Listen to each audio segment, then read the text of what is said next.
is Monday during a Georgia football season, which means I got a film study coming for you. We just stepped on their face with a hobtail boot and broke their nose. We just crushed their face.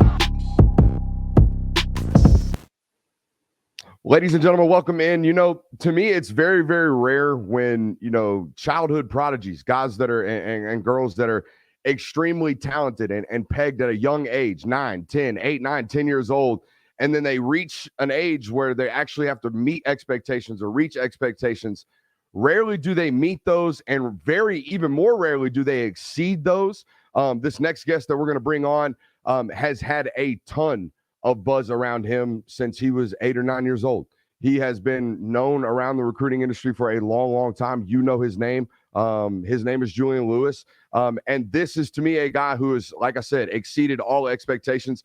Just wrapped up his freshman year, 4,118 yards, 48 touchdowns, 65.5% completion percentage on the state runner-up at Carrollton High School under Coach Joey King. I caught a game of his this year against Rome High, who I think is one of the best defenses that was available in the state of Georgia this past year. Guys like Stephon Green on that roster that are really, really good football players. Julian's first real test, I think it was his third or fourth game of the year, true freshman year. He starts the game 11 for 12. I mean, cool as the other side of the pillow, walks the ball down the field, scores 2 touchdowns on the opening drive. They go on to win the football game. He's as cool and as calm and as collective as possible at this young age. And I'm excited to have him on here. Julian, welcome to the show, my man. How are we doing today? I'm good. How are you?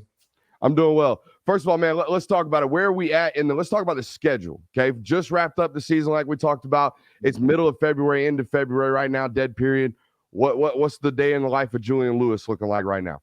Shoot, Monday morning is just straight. It's lift. We got lift at 8 in the morning. That's the school lift, and then I chill at night. And then Tuesday morning, I'm up at like 5. Work out at 6:30 before school, and then lift at 8. And then it kind of just repeats those days. Like Wednesday, we got it 8 o'clock, and then lift that night. And then Thursday is like Tuesday. Just repeats, and it's.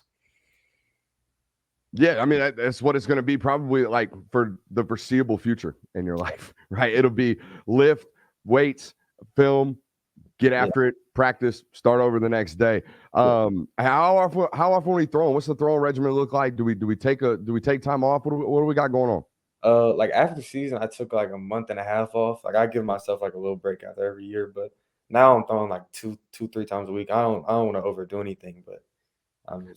That was my next question, man. I see you everywhere. I've been covering you since I think you were in 6th grade, and you're not one of these guys that shies away. We see you at every camp. We see you at every workout. We see you with Ron. We see you playing 7-on-7. We see you playing in high school football. Do you ever get burnt out on football, man? It's good to hear that you're taking 6 weeks off every year to just kind of let the jets cool. But is there ever a moment where we're like, hey, man, I need a day. I can't be Julian Lewis football guy today. I need to just be Julian Lewis the kid today. I mean, not really. I mean, football is kind of my joy type thing. Football is what I love to do. But of course, there's days where I'm like, man, I really don't feel like leaving the house. But I mean, it really is. It's rare that I get one of those days, but it happens. I couldn't imagine. I mean, the expectations alone. I mean, you had your first offer in 8th grade, right? Yeah. I think Florida was your first offer. Is that correct? Yes, sir. And even before that, I mean, it wasn't like those were your first times being in front of coaches or being told that you were going to be, someone with high expectations. You said football is your joy. I guess my question is, when did you know this is something I'm going to be great at? And when did you fall in love with it? I guess did one come before the other? Like me, I fell in love with it, but never was a guy that ever reached the pinnacle of it that was like, hey, we actually have expectations. Anything we ever reached from a career standpoint, 99.9% of other people that play this game, was just by happenstance. We were happy to be there, but you've had these expectations for a long time. When did you know? Really, I couldn't tell you when I started loving the game. I mean, football has always been a fun thing to do. It's been all I do in my free time basically since I was 6, 7. But I mean, when it got real serious for me was probably when 7th grade. Before that, I was playing. I was ranked or whatever, the little youth football rankings are. But 7th grade, I was playing. 8th grade was probably when I really like locked in. I was like, man, I'm about to start getting recruited and stuff like that. That's when it got real for me. You've been throwing around big names for a long time, right? You've been throwing around other guys that are NFL arms, right? Justin Fields to name, one. And Trey, I think Mm. you threw with Trey Lance and Marquise Willis, right? Or not Marquise Willis, Malik Willis Yeah. over there at Georgia Tech, leading up to their draft process. Was that one of those benchmark moments I would imagine in your young career where you're like, all right, my ball jumps similar to theirs. We're not quite there yet, but it comes out like it's supposed to, right? Oh yeah, it's jumping out. It's just not coming. It's definitely not coming out with the same heat, but I'm gonna get Yeah, there. Yeah. for sure. Um, I how do you keep football fun? Like we already talked about it. I mean, when I watch you, you show some emotion, but most of the time you're very, very methodical in what you're doing. You're not a I don't know. I see a lot of guys that are like super hyped up all the time. They have super highs and super lows. They show a lot of emotion. When I watch you, you're kind of just on to the next thing. We celebrate with our teammates when we score, but that's kind of it. How do we keep football fun? I mean, shoot, like I mean, it's normal to me. Like nothing seems like crazy. I mean, of course, I get happy when I throw a touchdown or when my teammate scores, but I mean, at the end of the day, it's what I do. So it's like I'm not gonna get. It's just another day at the job. I'm not. You don't go crazy about a little. I mean, it's nothing. It's nothing crazy. I mean, of course, I get mad out there like state championship game. I was all on the bored and stuff after throwing a pick or something like that. But I mean, I try my best not to show emotion. But of course, you're out there and there's emotions are flaring and stuff like that. You might say a couple bad things. Some guys say it like helps them. Like I was never a super emotional football player either. Didn't talk a lot of smack either. I just kind of went about my business because to me the game was so fast, and I Mm, was trying to process so much stuff. yeah, Trying to think about the next snap or trying to think about what the next defensive alignment was, or centers think very similar to quarterbacks, right? So I didn't really have opportunities to sit and dwell about what the guy across from me is doing or what the guy next to me. We just got to go. Just got to go yeah. and got to go. I would imagine your process. It seems when I watch you, it is the same way.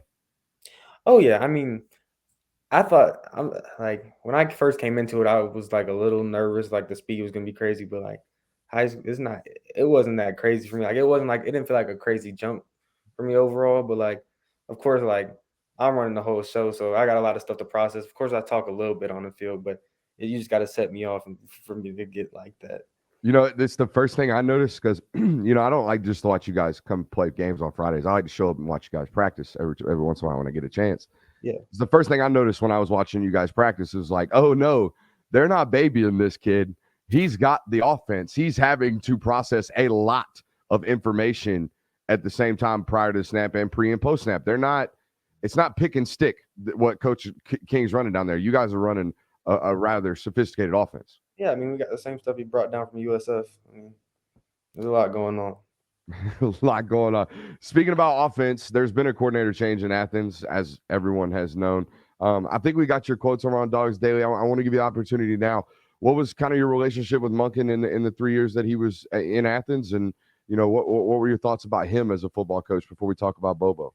Man, Monken was like he was my guy in Georgia, of course. Him and Coach Faulkner. They're both gone now, but I mean, of course, I'm a miss Coach Monken, but I mean, it's crazy. It's not that crazy. It's cool that I'm gonna have that relationship on like the next level type thing, but I mean, catch him when I catch him. I don't know. I mean, it was kind of gonna eventually be the process of your recruitment in general. You're such a hot name at such a young age. Dude, there's no telling what the landscape of college football is going to look like by the time you're a senior in high school anyway. So these Yeah, types of coaching changes, you really yeah, can't like get too attached to whoever you're talking to, can yeah. you?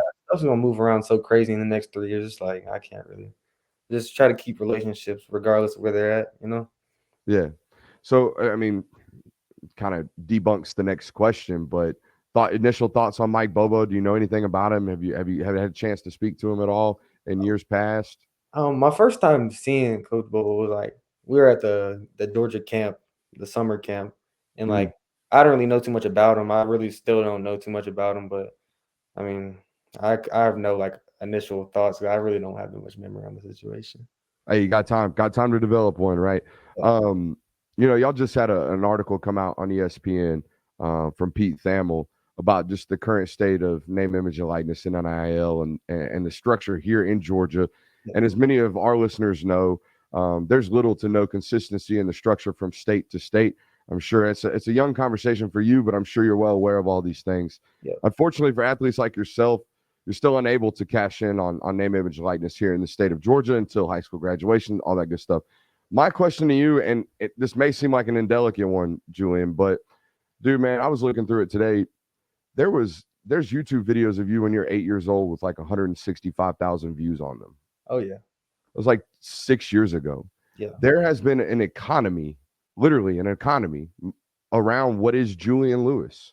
Mm-hmm. And you're a freshman in high school. There are 3 more years of this. I know you're gonna pass off this question, but how does it feel knowing literally everybody around Julian Lewis, around 10, around JuJu, is kind of cashing in and being able to monetize on what a talent that you are? But the Lewis family ain't taking home no bread at the end of the day on this thing. Yeah, of course, it's a little, like I said in the interview, it's a little saddening. I mean, it's just sad knowing like the things I could like do for my family. I could basically provide for my family like in high school as a freshman, but I'm just not allowed to. That's probably the hardest part for me. There's plenty of money to be made in the future, and people will say that. Yeah. But your lifespan as an athlete, no matter what, it's only going to be maximum. Tom Brady's maximum is 22 years. 23 years, that's a quarter of most people's workforce life. So get your money while you can. Absolutely.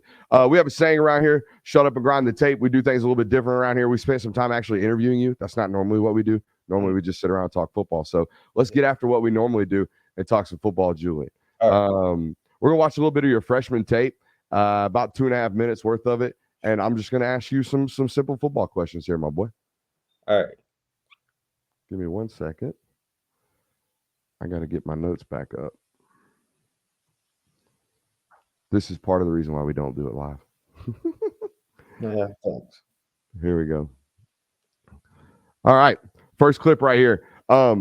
Dude, I've seen quarterbacks work out for years now. I know y'all do this drill over and over and over again where you rip underneath the defender, turn your shoulders completely inward, keep both hands on the football, and then escape right. How many times in your life have you done this exact play in practice? Shoot, I don't think there's a number. I mean, that's one of the most consistent drills we do is that conflict climb up to escape. I mean, that's probably one of the most known drills for. What was that? What was that quarterback terminology? Conflict climb up? Yep, and then escape. Yeah. I like that. Conflict, climb up and escape. I like that. Every quarterback trainer in America always has their little tendencies and their little terminologies, man. I always love to hear what everyone else has got. Hey, this is what I love right here. I love that you're a competitive thrower. You're like, down and distance. I teach down distance formation personnel. Down distance formation personnel. Every pre-snap, that's what we check. Down distance formation personnel. So down and distance right here is 3rd and 11. It's hard to see for the viewers.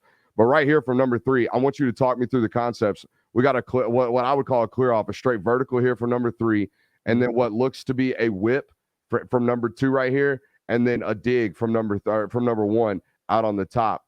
Talk me through the read here, Julian, if you remember this here play. I think this is I think we call this, what do we call it? That's our twist play, I believe. It's our twist. We got I guess it was like the inside guy to seam. We go, it's 1, 2, 3. You go seam, dig to the whip. But I mean, this play, I kind of knew that it was dig or nothing. And backside, there's a 6-step choice route. I mean, I was going to ask you what they're calling that. You said a 6-step choice route, so he's got an option in or out here? Yeah. Something.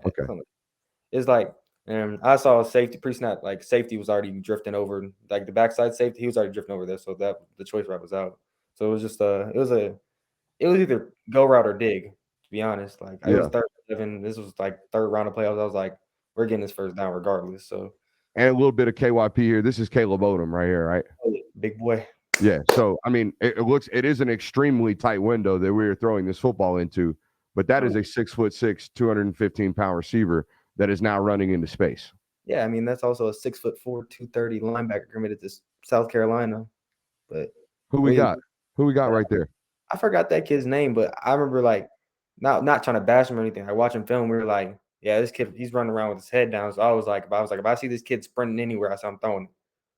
I said, yeah. Much do you watch your film during the week, Julian? Shoot. Before school every day, after school every day. Now, I asked you earlier how often you're throwing because I think this is a 1,000 or 10,000 hour theory throw for me. This is not. This is ball placement. I mean, you have gifts, right? You have natural gifts that God gave you. Yeah. But your work ethic has provided throws like this, dude. This is a touch throw. This is a corner route in the state championship game with pressure in your face. I'm pretty sure it's a third down too, isn't it? Yep. Okay. And that ball is in one spot and one spot only. It's not I'm just going to just throw this ball as hard as I can. This is 100% a finesse throw. This is a quarterback throw. And this only comes from thousands and thousands and thousands of hours of reps. Because I know, Julian, people have told you you're talented your entire life. But how many people commend you on your work ethic? I'm curious. I mean, not a lot of people really like touch on that, to be honest. They don't really know like what I do off the field. Like when I'm off of like the actual game day and stuff. I mean, I think it's clear as day when you just watch the tape that there's development in your game as a quarterback that others do not have. This is one of my favorite plays from the clips that we have. This is 4th and 13. I'm going to be honest with you, Julian. I looked at the Max Preps scoreboards. I think I was I can't remember. I know exactly where I was for this football game. I was at down there on the southeast side because Langston Hughes and Rome played in the same night as Milton and Mill Creek. Okay, you guys went down to Colquitt. So I'm thinking, all right, freshman quarterback. I know he's the best freshman we've had in the state of Georgia in probably 20 years, but it's Colquitt County. And if anybody knows anything about Colquitt County in the state of Georgia, it's that if there is a nail biter down in that territory, in that home cooking, that away team doesn't survive. So I'm looking at the Max Prep score, and I'm like, dude, Carrollton went down there and survived a nail biter. How? How did they manage to do that? And then you turn on the tape, and you see 4th and 13 throws like this, and it's littered. Like, this is the whole second half. You're just keeping your football team in the game, is it not? Oh, man, I couldn't do it without the guys in front of me. That's a quarterback answer if I've ever heard one. As the film freezes on us. Yeah, no, this is definitely a big play right here. Give me 1 second. Home cooking. Oh, that home cooking's nuts. Oh, I heard about it. That's all we heard. That's all you heard about? All we heard before. All right, here it is. 4th and 13. You got the big boy post here, and it looks like he's just got the deep crosser, pull the safety with him. No, he had a curl. Yeah, that's right. Yeah, he's got a curl. Yeah. Okay. When you see 2 over 2 walking up to the line of scrimmage, you know, don't you? Yeah, I mean, that's Jack Luttrell, the Tennessee commit safety. Right here. We knew all week. We were like, this guy's gonna play OD aggressive. Like came down. I mean, he's a great football player, but we knew if he saw something run in front of me, he was gonna bite on it. And so I kind of stayed facing, like, pointing at the curl because I knew the post was about to come right over top of their head. So you're staring right at the curl. You're almost staring right at him. So Jack stayed and bit on that curl. I was like, all right. I threw it over top of his head, took a little hitch. I was like, all right. Yeah, but again, I mean, you see, like, hey, how did they go down there and win that football game in that environment? This right here. That's how. And look, this is 6 minutes left in the fourth quarter, 4th and 13. You're down 8, bro. This is literally the definition of a must-have score. Or actually, you're up 8 right here. You're up 8. This was the call game. This was like us trying to close it out. For sure. Wrong. Who was this against? East Coweta. Now, this is the part of the film study where a certain player came to mind for a comparison for me. So I'm going to ask you, who do you watch? Who's a quarterback you watch a lot? I watch that Mahomes type stuff. That's like one of my things. And then like that was kind of like been my main most recent thing. Is like they've had like the whole shift in like quarterback with like arm angles and stuff like that. But they like Mahomes back in the day used to be like Kyler Murray's high school tape's crazy. Yeah. Like that, but because you know who this is? This is how Joe Burrow beat the Buffalo Bills by himself, basically in the snow. This is what he did. He just extended plays, stepped up in pockets, hit touch throws to guys streaking into open gaps. Mm. You know what I'm saying? Like, this is all you're seeing. You're seeing these guys with their eyes on you and space in the middle of the field that has now been vacated. Yeah. And you're just going to touch that ball up. This is the touchdown pass that Joe Burrow threw to Jamar Chase against Buffalo. It's the same exact play. I see a lot of that, but I also see, like, this very next clip that we're going to watch of you doing the stuff that you're talking about. What I call 1% wow throws, where like 1% of human beings that have played quarterback can make these types of throws. Names like Mahomes, names like Allen. Guess what? Burrow is not one of those. He doesn't throw the ball like that. He doesn't have that life, that jump, that juice. You've got the finesse and you've got the arm talent that you're talking about, that fun kind of different arm slots, different platforms, different stuff like that. Talk to me about, hey, how do we get this full Rolodex of throws? And it probably relates back to the work ethic, I would imagine. Yeah, I mean, it's just training, just work. I mean, I've been working training quarterbacks since I was 7. And it's kind of hard not to for stuff to get consistent and normal. Now, this isn't normal. Okay, this isn't normal at all. And in fact, I noticed that Joey basically designed offense for you to roll left, which is something that most, like, I would say 90% of, I would go higher. I would say 95% of high school coordinators just throw out of the playbook to roll a right-handed quarterback left. They just don't do it. This is you scrambling, but here in a little bit, we're going to watch him basically roll you left in the red zone because teams don't expect you to be able to do it, or the often. Go ahead. Yeah, that's just him trusting me to make the throws, and just teams didn't expect me to do anything like that. I mean, dude, this is the deep over all the way from over here. It's a big pylon post. This is a pylon post. It's a big boy. What's the process here? What's the read? What are we working? I don't want to disclose too much, but here we go. My bad. Go ahead. It's the normal double post read, and then we got a deep over going across. It still blows my mind how young you are, because you're polished. You know what not to say. I wasn't trying to walk you into anything, but you knew not to say what you're reading. That's crazy. Here we go. Let's go next. What I love is they're like, hey, we've got all these off-platform throws. You just told me that you love doing all that. But I love that on the easy money, right? The fundamental throws, man, we're as clean and concise from our hips down as we possibly can be. And what that leads to is consistency. I think we've seen quarterbacks over the last couple of years. I'm not going to name any names, but there's one out at Texas right now that, bro, that lower half just goes to hell and back midway through the game, and the ball's all over the place. Yeah. Now you're getting a little cheeky here, but that's all right. Talk about this dude right here. Kyan Kofor, he's a sophomore. That boy's, he's serious. He got hurt beginning of the year, but he came back. He's definitely a big piece for us. Is this just the matchup pre-snap? Yeah, I was throwing that regardless. They were sending heat. I was like, I'm just going to throw it. I said, I think we were already down like 14-0 second. Like, they had the ball twice. Yeah. I was like, we got to make some shake. How much freedom at the line of scrimmage do you have, Julian? Are you who's got protections, things like that? What all's going on here? I have protections. I have full control of whatever, like, what I want to run. You're calling mic IDs, you're calling slides, you're calling hots, you're calling everything? I got everything. At 15 years old. Hey, man, you got to do what you got to do. You know Patrick Mahomes didn't know what a mic ID was when his first year in professional football? He did not know how to call a mic. That's something. He had no idea what it was for or why it was for. He had no clue. Yeah. So you're a little bit advanced, I would say, my young Padawan. But dude, you list off the coaches, man. You've been touched by them all. I mean, if there's a great football mind in the state of Georgia, he's been around you, right? From Joey, your head coach, Joey King, to Ron Veal, we call him the quarterback specialist, and even Quincy. If there's a smart dude around here, and you play 7-on-7 for Tony, so if there's a guy around here, you train with him, don't you? And with him.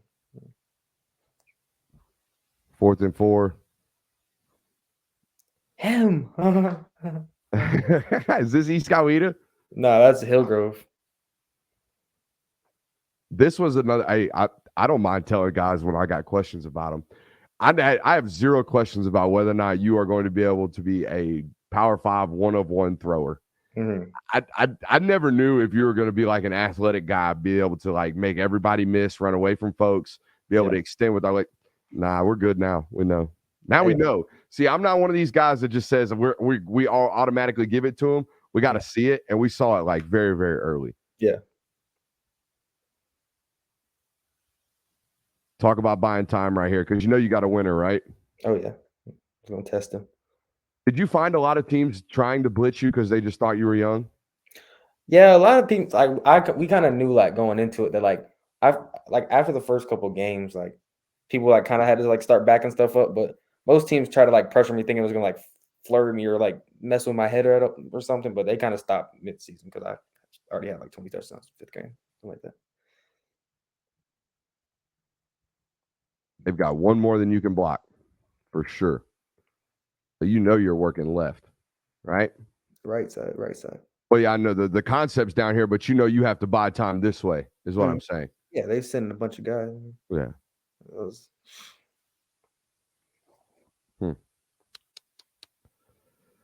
Another touch throw right down the middle of the field. That's a dime, son. Bryce Hicks it's easy when you got somebody who can run under it. You think he was the best all-purpose back in the state of Georgia this year? Because I do. I think he's the best overall back. Yeah, but I mean Bryce. I mean he's a slot receiver at running back. I mean at 5'7", 170. I mean you can't really compete with that. No. Y'all did a great job of designing a bunch of winners for him this year too. Mismatch. It's that Rome game right here. Yep.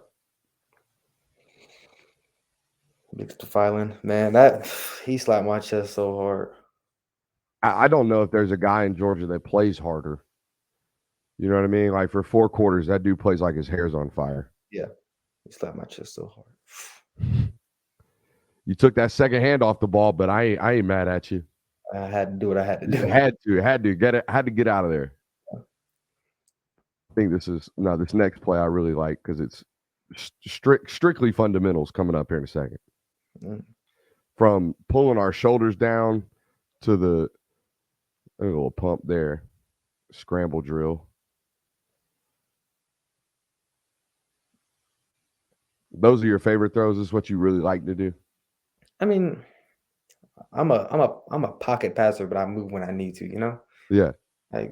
That's the Burrow.